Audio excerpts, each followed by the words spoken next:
নায়ক জায়েদ খানের ফোন পানিতে ফেলে দিলেন সাকিব আল হাসান। আসলে কি এটা সত্য?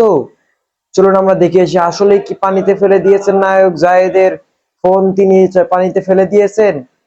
আসলে মনে হয় কথাটা সত্য। চলুন আমরা দেখে আসি যে নায়ক জায়েদ খানের সেই ফোনটি আসলে পানিতে ফেলে দিয়েছেন কিনা সাকিব আল হাসান। হ্যালো ভাই।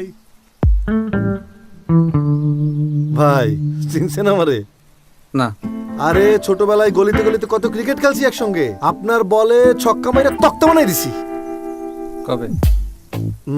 আপনি ভুলে গেছেন, সেজন্য নগদও তো আপনাকে ভুলে গেছে। ঈদে নগদ জমি দিতেছে, গাড়ি দিতেছে, আরো নাকি 20 কোটি টাকার গিফট দিতেছে। এত বড় ক্যাম্পেইন থেকে আপনারে বাদ দিয়ে দিল। অসুবিধা নেই ভাই, আমি সমিতির থেকে বাদে বাদে ভাই ভাই আইন হাত মিলাই ভাই। ও বেশি বলে ফেললাম মনে হচ্ছে। ভাই এইসব নগদ ছগদ বাদ দেন তো, আমার এপে চলে আসেন ভাই।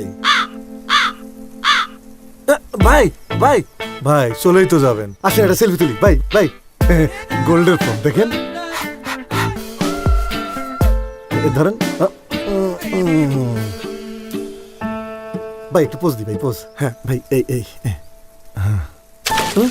উপস, সরি ওরে আমার সোনার ফোন। ভাই আপনার ফোন ওখানে না তো। ও ভাইয়া এখানে।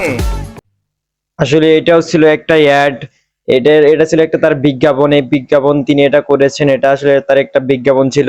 তো এটা তেমন কিছুই না, এটা একটা বিজ্ঞাপন। তো আসলে অসাধারণ ছিল বিজ্ঞাপনটা। এই ছিল আজকের ভিডিও।